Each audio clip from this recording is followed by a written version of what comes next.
Salut tout le monde, salut les Monégasques, bienvenue pour un nouveau débrief. Alors aujourd'hui donc on va parler de la 4e journée de Ligue 1 et Monaco avait un gros morceau. On avait joué Metz, on avait joué Nantes, on avait joué Reims, on s'était plutôt pas mal sorti de ces rencontres là avec 7 points sur 9. Et là, on avait un petit match avec un cran au-dessus. Et Rennes, c'était une équipe en forme. C'est une équipe qui joue la Ligue des Champions. C'est une équipe qui est sur une bonne dynamique depuis pas mal de temps. Et là, on avait vraiment un gros test pour nous, les Monégasques.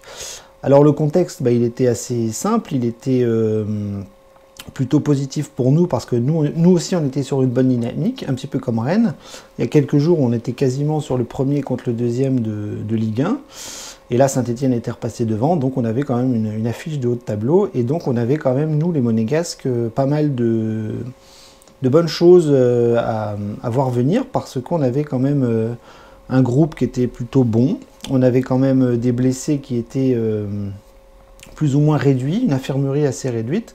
Donc on avait tout pour faire quelque chose de bien. Quand le groupe est tombé, on a vu qu'il y avait quand même quelques absents, des surprises, par exemple Aoulou et Pellegrini qui n'étaient pas dans le groupe. Et on a vu que Kovac avait appelé pas mal de jeunes, avec Matarazzo, avec Milo, avec Diop qui est toujours là, etc., etc. Au niveau des blessés, donc on avait quand même Caio Henrique et donc et Golovin qui était en réathlétisation, donc voilà, la grosse absence c'est le russe, et on avait pour le reste quelque chose de correct. Donc au niveau des forces c'était ça, c'est-à-dire que les joueurs étaient quand même en nombre pour faire un 11 correct. Et puis on a vu qu'une heure avant le coup d'envoi, la composition est tombée et qu'on a vu une première surprise, parce que Gelson Martin sortait du groupe. On avait vu qu'il avait fait des mauvais matchs les journées précédentes, et Kovac n'a pas pris de gants et l'a retiré du 11 et a fait rentrer Diop. Donc le 11 il était quand même assez classique par rapport à la composition. On a très vite senti que ça serait un 4-3-3, et donc c'est Diop qui prenait la place de Gelson et Sidibé qui re-rentrait à gauche à la place de Ballo Touré. Pour le reste c'était assez classique, avec Fofana qui revenait, Fabregas encore titularisé, Tchouaméni qui était encore là, la défense, donc comme je vous ai dit, Sidibé à gauche, Aguilar à droite, Badiachil, Dissassi et Lecomte derrière, ça bouge pas, devant, Voland, Ben Yedder et Diop. Donc voilà, l'adversaire c'était Rennes, donc ça j'en ai parlé, c'est une équipe très en forme. Premier gros test, et on va rentrer un petit peu dans l'analyse, et malheureusement, comme vous le savez tous, on a perdu. Et oui, Monaco a perdu. Donc c'est la première défaite de la saison, et elle fait assez mal aux fesses, hein, on va rester poli, parce que le scénario du match a été extrêmement flatteur pour nous pendant pas mal de temps, et on va voir que le match s'est déroulé en deux temps, une première mi-temps réussie et une deuxième mi-temps complètement ratée. Alors il y a eu plein d'explications à ça, on va voir ça un petit peu. Donc on a perdu 2-1, on menait 1-0 à la mi-temps et tout s'est effondré en deuxième partie de match. Donc l'analyse globale elle est rapide, c'est que la première mi-temps a été très bonne, très bonne. On a vu un Monaco costaud, on a vu un Monaco appliquer le plan de jeu de Kovac parfaitement.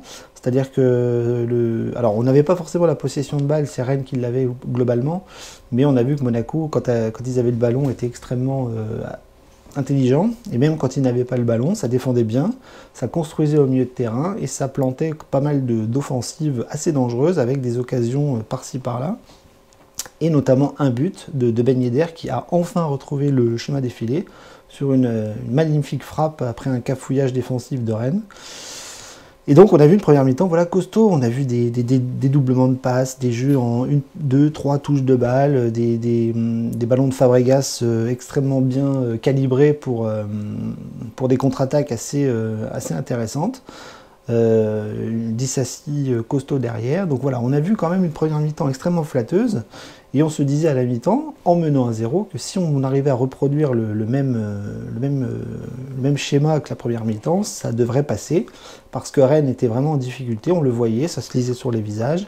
Ils ont même perdu leur arrière-gauche sur blessure, qui était extrêmement intéressant. Et donc on avait tous les feux qui étaient ouverts à la mi-temps pour gagner ce match. Malheureusement, la deuxième mi-temps est arrivée et on a vu que le début de match était plutôt correct. Voilà, les premières minutes. Et très très vite, on a vu que les Rennais se sont encanaillés, on va dire, et ont commencé à pousser. Pas de façon magistrale et de façon très très dure, mais à commencer à pousser, à faire les choses bien. Et nous, vers la 70e minute, on a vu que ça a commencé à partir en cacahuète, on a commencé à reculer, à faire des fautes bêtes, à faire des erreurs techniques faciles. Je pense à Fofana, je pense à Tchouaméni, je pense à des petites boulettes derrière. Enfin bref, on a vu que devant, ça marquait plus. Ben Yedder qui touche la barre transversale encore une fois, sur une petite louche de Sidibé. Et donc, patatras, tout a explosé derrière et ça a commencé à faire n'importe quoi. Et ça a marqué aussi le fait de Kovač qui a commencé à faire des changements un petit peu osés. Et ça nous a complètement déstabilisé, notamment la sortie de Fabregas à la 70e minute à la place d'un attaquant, de Goebbels. Et là, on a vu que le milieu de terrain était totalement absent à partir de là. Et c'est là qu'on a pris 2 buts en quasiment 10 minutes, avec une tête d'Enzonzi et une frappe de l'arrière gauche rennais, je crois, encore sur un cafouillage, et sur une grosse boulette de Lecomte qui nous coûte les 3 points ce soir, enfin hier soir. Donc voilà, donc vous avez compris que c'était quand même un match extrêmement frustrant et extrêmement dur à vivre, parce qu'on a eu vraiment des très belles choses en première mi-temps et une deuxième mi-temps complètement ratée, avec des changements qui nous ont complètement déstabilisés. Et je pense aussi une condition physique qui n'a pas tenu face à des Rennais qui sont très très forts en ce moment et qui ont poussé sans être flamboyants, mais qui ont réussi à marquer 2 buts. Et ça nous coûte les 3 points. Voilà, donc mon avis général, c'est ça, c'est de très belles choses à retenir en première mi-temps et une deuxième mi-temps à oublier, et en tout cas à travailler pour Kovač et ses joueurs. Alors l'analyse générale des joueurs, elle va être assez rapide parce que je ne vais pas tirer de joueurs au-dessus du lot avec des joueurs en dessous, parce que la première mi-temps a été extrêmement bonne pour tout le monde, et la deuxième mi-temps a été extrêmement ratée pour tout le monde aussi. Donc ça ne sert à rien de sortir des individualités sur ce match, parce que première mi-temps, ça a été un gros travail collectif, tout le monde était quasiment au même niveau, avec peut-être des joueurs en dessous physiquement ou techniquement, mais ça c'est des détails qui vont se régler avec le temps. Mais la première mi-temps et la seconde ont été collectivement identiques, avec du bon et du moins bon. Donc on peut reprendre les joueurs un par un, et on va voir que ça a été un petit peu les montagnes russes au niveau des prestations. Donc derrière, on a un Lecomte qui a raté son match, voilà. Si on prend la globalité de la rencontre, on a vu qu'il n'a pas eu grand-chose à faire, si ce n'est aller chercher 2 ballons au fond de ses filets, mais là, le deuxième but, il est pour lui. Il a quand même tendance à faire des boulettes, lui aussi. Hein. C'est pas Neuer, hein. C'est pas un grand gardien international. C'est un bon gardien de Ligue 1, mais qui a tendance à faire des erreurs. Il en a fait l'année dernière, là il en refait une aujourd'hui, ça commence à faire beaucoup. C'est dommage parce que quand il fait des grands arrêts, ça fait du bien à toute l'équipe, et quand il fait une erreur, ça se voit comme le nez au milieu de la figure. Et là hier soir on a vu qu'il s'est loupé, donc il prend 2 buts, il fait une boulette, donc c'est un match complètement raté de la part de Lecomte. Défensivement, on a vu que Disasi, Badiachil, ça tenait bien la baraque en première mi-temps, c'était extrêmement intéressant. On voit qu'il y a une défense axiale et une doublette qui est en train de se mettre en place à Monaco, et je pense que dans les matchs à venir ça va être plutôt pas mal, un Disasi plutôt costaud. Et puis en deuxième mi-temps, ça a craqué, ça a commencé à flancher comme les autres, et du coup ça tire un petit peu la prestation vers le bas, parce que voilà, on a perdu, et on peut pas dire que la défense a été irréprochable. Mais Badiachil, Disasi, c'est vraiment à revoir dans les matchs prochains. Sur les côtés, Aguilar a été très bon comme d'habitude, il a fait du Aguilar, j'ai envie de dire, il a été extrêmement percutant, extrêmement présent, physiquement au top. Beaucoup de montées, on le recherchait beaucoup en première mi-temps avec des transversales et des longs ballons devant où je pense que la consigne était assez claire là-dessus, d'aller chercher les latéraux et de bien prendre les couloirs pour les latéraux, ce qui a été fait en première mi-temps, ce qui a été plus compliqué en deuxième. Sidibé à gauche, moi personnellement je n'aime pas. C'est pas que j'aime pas Sidibé, mais c'est que je n'aime pas le voir à gauche. Je trouve qu'il n'est pas à l'aise sur son pied gauche. Il est droitier, il a tendance à toujours vouloir se remettre sur son pied droit, et du coup ça manque un peu d'instantanéité. C'est pas assez fluide pour moi, pour un latéral qui devrait mettre plein de centres, aller chercher le couloir et essayer d'être beaucoup plus rapide dans les transitions et dans les offensives quand c'est possible. Donc j'espère que Caio Henrique arrivera à faire ça dans les semaines à venir, mais là Sidibé c'est du dépannage. C'est peut-être un peu meilleur que Ballo-Touré au niveau impact physique et au niveau technique, mais ça reste quand même deux joueurs qui n'ont pas vraiment leur place quand on voit en plus la prestation de l'autre côté d'Aguilar. Je trouve que le côté gauche est un peu tiré vers le bas quand c'est Ballo-Touré ou Sidibé qui est titulaire. Voilà. Je pense que Paul Mitchell et Kovac ont bien compris en achetant Caio Henrique. Donc voilà, une défense qui était plutôt bien en première mi-temps et qui en deuxième mi-temps a un petit peu craqué. Un petit peu comme tout le monde. Milieu de terrain, ça a été très intéressant aussi en première mi-temps. Donc vous voyez, je fais toujours la distinction entre la première et la deuxième parce que c'est le jour et la nuit. Et donc première mi-temps, voilà un Fabregas extrêmement en forme, extrêmement bon actuellement. Sa sortie nous aura fait beaucoup de mal, mais il était très bon dans les interventions, dans le jeu de passe. C'est le grand Fabregas qu'on revoit en ce moment. Des ballons devant, des transversales, des ballons rapides, vraiment des caviars comme il sait le faire. Et donc c'est extrêmement frustrant de l'avoir vu sortir, et c'est peut-être ça qui nous coûte la défaite hier soir. Fofana et Tchouaméni aussi, c'était plutôt pas mal, hein, assez costaud en première mi-temps. Ils ont fait beaucoup de mal au Rennais, surtout Fofana, voilà, qui était assez propre, qui dès qu'il avait le ballon arrivait à se remettre devant et à lancer les attaquants. Donc c'était physiquement présent, techniquement plutôt pas mal. Et on a vu voilà, 3 milieux de terrain qui étaient quand même extrêmement intéressants et qui ont montré toute leur qualité en 45 minutes. Et en deuxième mi-temps, par contre, ça a complètement explosé avec des remaniements tactiques et des changements qui ont complètement déstabilisé l'équipe, avec peut-être aussi beaucoup de fatigue, avec une opposition face à des Rennais beaucoup plus difficile que Nantes, Metz ou voire Reims.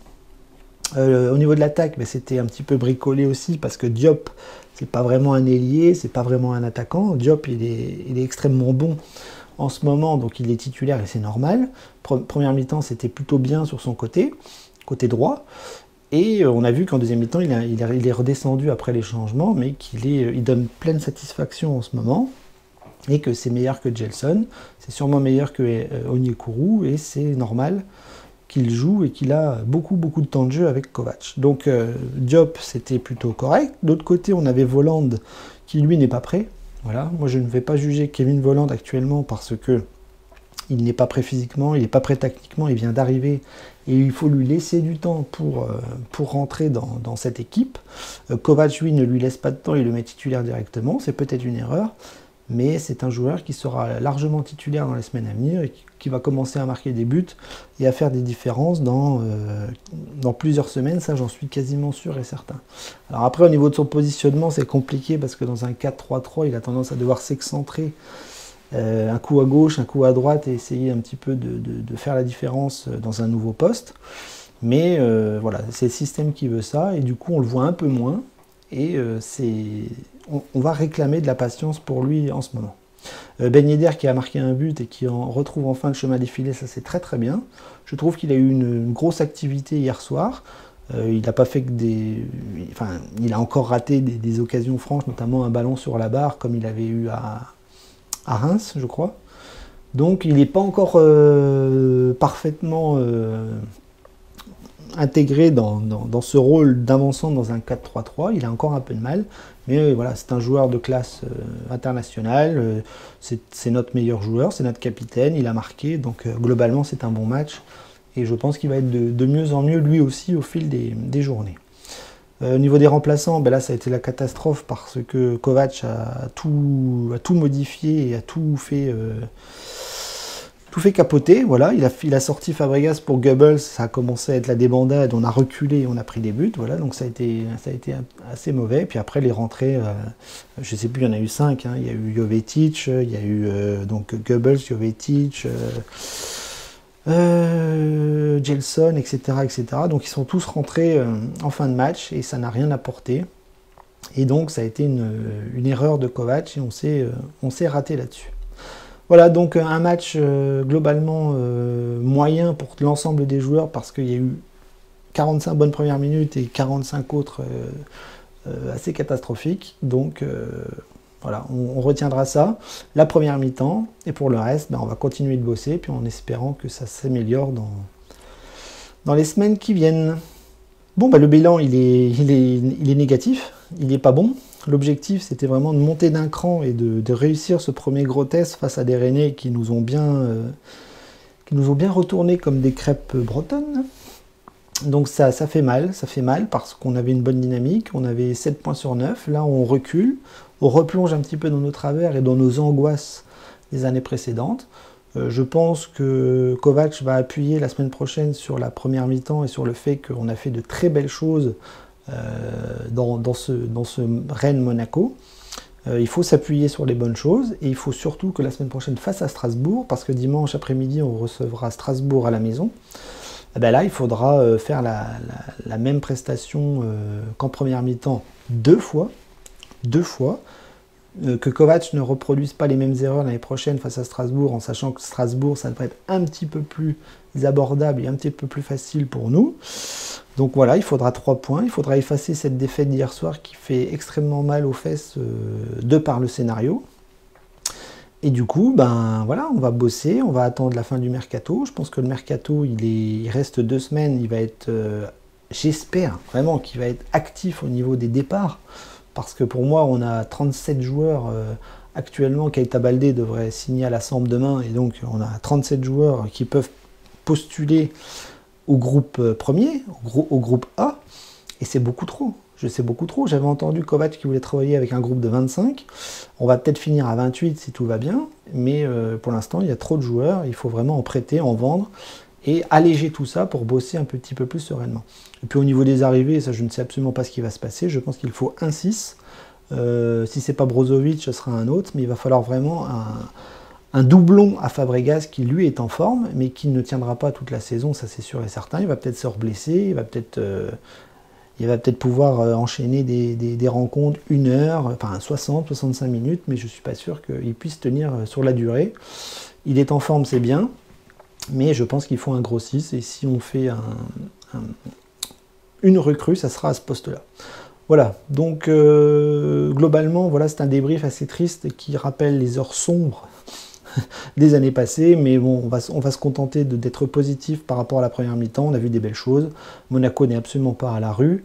Monaco travaille très très bien, et je pense qu'on va demander un petit peu de patience, et dès la semaine prochaine, il faudra prendre 3 points pour rester en haut du classement et rester serein. Voilà, je vous dis à la semaine prochaine. En attendant, on continue de se suivre sur les réseaux sociaux, et Dag et Mounegou, ne déprimons pas et restons soudés.